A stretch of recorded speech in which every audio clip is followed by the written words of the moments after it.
UFC fighter Francis Ngannou has finally responded to Dillian Whyte. Whyte called him out several weeks ago, saying that he'd like to fight Ngannou. They could have one fight in a boxing ring and the other fight in the octagon. He also called Ngannou a coward because he says that the couple times that he's lost, he basically, went out meekly. So Dillian Whyte, for those of you who don't know, was a kickboxer before he started boxing. I'm talking about before he started boxing, even as an amateur. He was a kickboxer. He competed in K1 and he was British super heavyweight kickboxing champion and also competed in the European K1 championships. He had a record of 20-1 under K1 rules. K1, for those of you who don't know, is Japanese kickboxing. And it's quite brutal, actually, and very entertaining. I used to watch a bit of K1 back in the days. Dillian Whyte also had one MMA fight back in 2008, which he won in the very first round. Now, there used to be footage of that online. I don't know where the footage has gone because I did actually watch Dillian Whyte's MMA fight.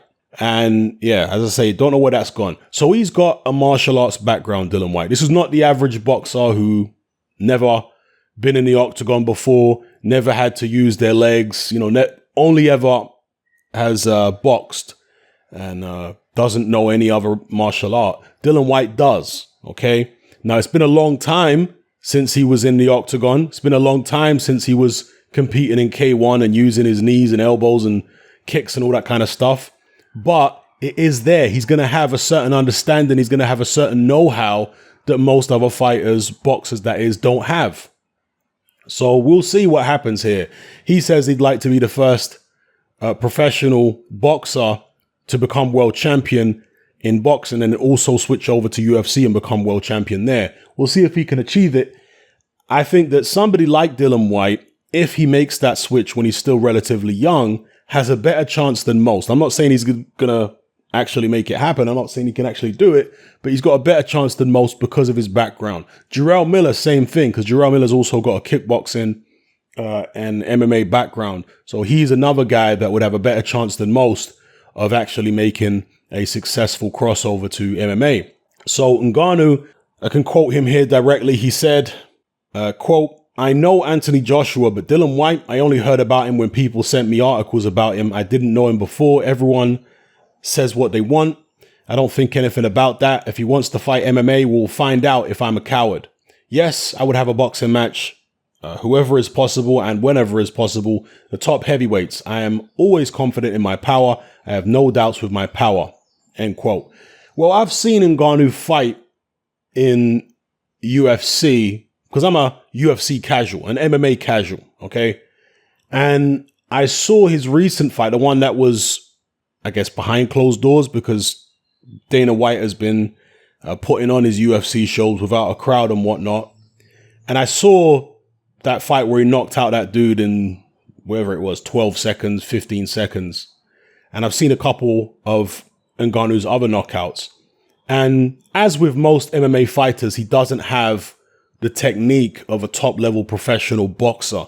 I mean, you just look at the way he throws punches, the way he's winging at opponents, and you think, if he was in there against an actual boxer, he would be counted to death throwing punches that way and probably knocked out.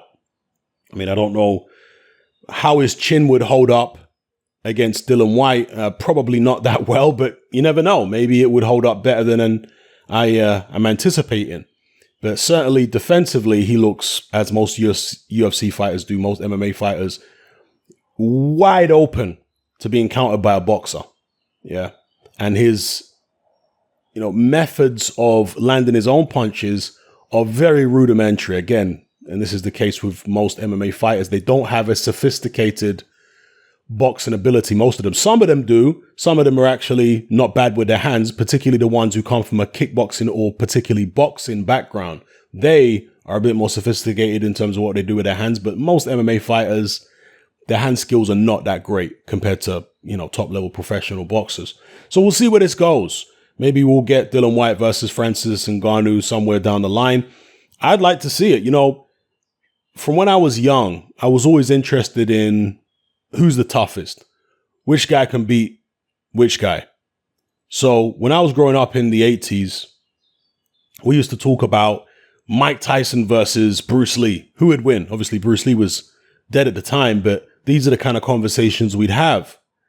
Now, UFC started, I think, in the early 90s. I remember the first few UFCs when they had Emmanuel Yarber in it, who's a big, huge black American sumo wrestler.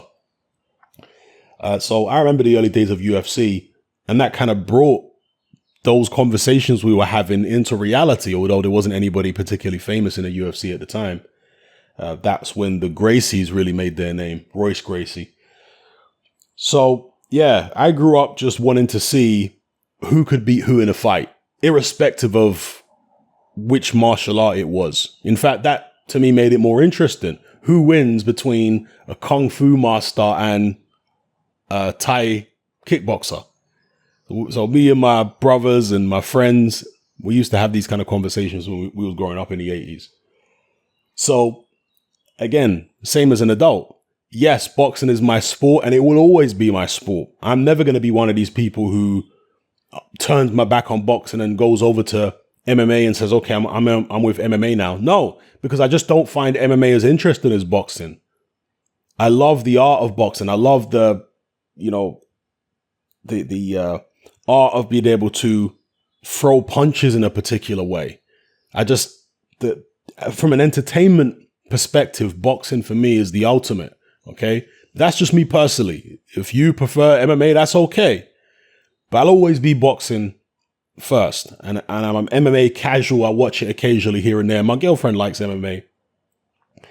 But I'm a boxing guy. But even still, one thing that would make MMA even more interesting to me is to see a top level boxer go over to MMA. Not when he's finished like Ray Mercer or James Toney or one of these guys, but when he's still relevant in boxing, cross over to MMA.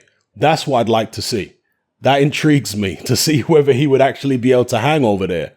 And maybe Dillian Whyte could be that guy. There was another boxer who crossed over to MMA, but again, he had an extensive mixed martial arts background. So it would be even more intriguing and more extraordinary if you had a guy that didn't have a mixed martial arts background that crossed over to MMA and was able to be successful. But the guys who do have a mixed martial arts background, you could expect them to have, some level of success. One guy who crossed over to MMA very late on in his career was Jeremy Williams, who was a heavyweight contender in the 90s and the early 2000s, an American heavyweight contender. And he, again, came from a judo and I think Greco-Roman background. I think he might have done jiu-jitsu as well. So when he crossed over to MMA, I mean, he looked like he'd been doing it all his life because I think he was actually wrestling and doing other martial arts before he even started boxing, Jeremy Williams. So when he crossed back over to MMA late on in his career, it just, looked like he'd been doing it the whole time. So that's another guy. Anyway, I'm jumping from one place to the other in this particular video. Hopefully you've stayed with me. But let me know what you guys think in the comment section below about Dillian Whyte versus Francis Ngannou. Do you think it's a fight that could happen?